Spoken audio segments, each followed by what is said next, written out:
babytv. On a hill in the countryside, there was a wood. By the wood, there was a cottage. It was a small stone cottage, slightly run down looking, surrounded by a greying wooden fence. In the cottage lived a man and a woman. The man and the woman had one single wish, a beautiful baby girl. They longed to hold her, comfort her, protect her. And they felt sure, more sure than anything, that they would make wonderful parents. Upstairs, at the back of the cottage, there was a window. The window looked down the hill, over a field and onto a magnificent garden filled with the most beautiful and delicious rampion, a wild plant known as Rapunzel, with spinach-like leaves and the root of a parsnip. The garden was surrounded by a high wall and belonged to the wickedest and most powerful of all witches. Not a single soul had ever set foot in the garden for fear of the deathly consequences. One day, the woman caught sight of the rampion from the top window of the cottage.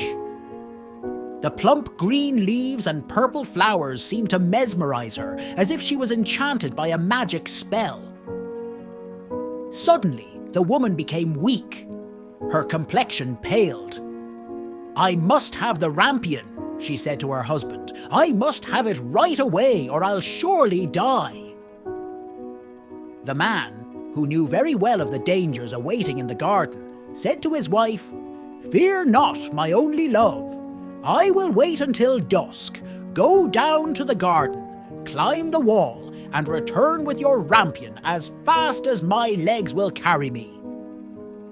True to his word, the man set off at twilight, snuck over the garden wall, hastily grabbed a handful of rampion, and returned to the cottage. The man handed the rampion to his wife. "Oh, it tastes so good!" cried the woman, stuffing the rampion into her mouth in great clumps. "Oh, I must have more or I'll surely die.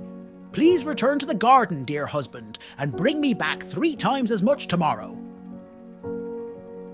The man dearly loved his wife and returned to the garden the following evening. This time, after clambering down the wall into the garden, the man came face to face with the wicked witch. He became dumb with fear. His insides clenched, and he could feel a cold sweat rising up inside him. "How dare you," said the witch, turning red, "enter my garden and steal my precious rampion? You'll pay for this wretched man." "Wait," cried the man. It is for my wife. She's pale and weak and says she'll surely die if she doesn't eat your rampion. It is the only thing that can heal her. Oh, please take mercy on me, witch." There was a long pause. Then the witch's face softened. "Very well, man," said the witch. "If your words be true, I grant you all the rampion you like, but it comes with one condition. You must give me the child that your wife will bring into the world." The man, terrified and with nowhere to turn, consented. Soon after, his wife fell pregnant, and soon after that, she gave birth to a beautiful baby girl.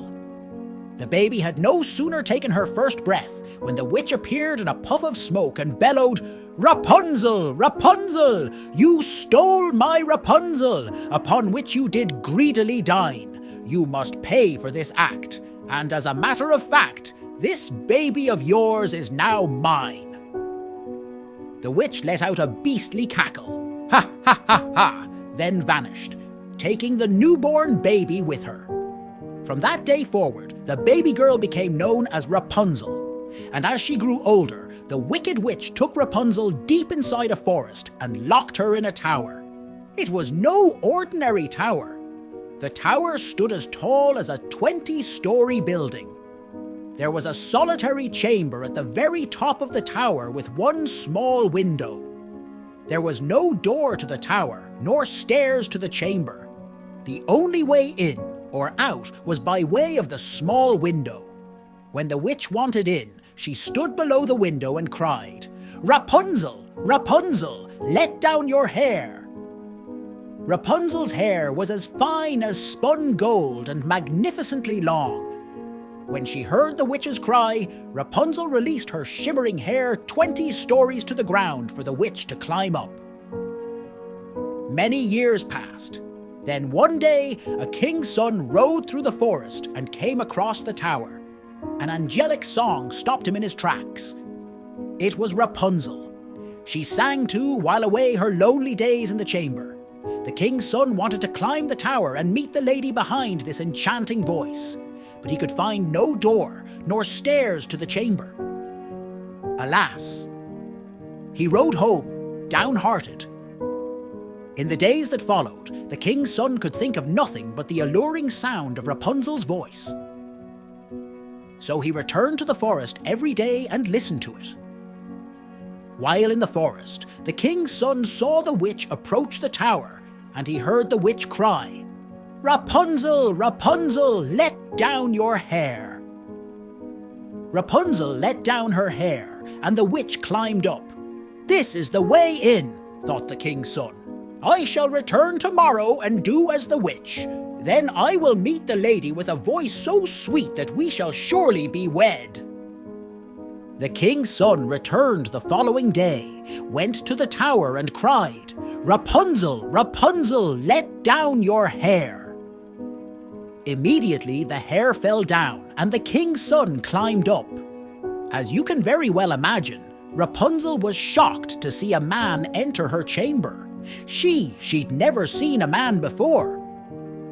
But the king's son made her feel quite at ease when he spoke of the enchanting voice that had drawn him to her in the forest. "Will you take me for your husband?" he asked. "I will gladly go with you," said Rapunzel, "but I cannot get down. Bring with you like a pile of silk every time you visit. I will use it to weave a ladder, and when the ladder's ready, I will climb down, and we can ride away on your horse." The king's son agreed to come every evening. This way he could avoid the witch, who visited by day. The witch had no knowledge of the king's son, until one day Rapunzel carelessly let her secret slip. "Tell me, witch," said Rapunzel, "how is it that the king's son can climb up to me in a moment, but it takes you much longer?" "What did you say?" cried the witch. "You are mine and only mine. Oh, how you've deceived me, Rapunzel. You shall suffer greatly for it." The witch seized Rapunzel's hair in a flash, took out a pair of scissors then. Snip, snip, snip, snip. Rapunzel's golden hair fell to the floor of the chamber with an almighty thud. Rapunzel let out a great yelp and then began to cry. "To the desert you will go," screamed the witch, "to live the rest of your days in horrible pain and suffering for your wretched behavior." Then, with a single click of the witch's long, spindly fingers, Rapunzel vanished from the chamber.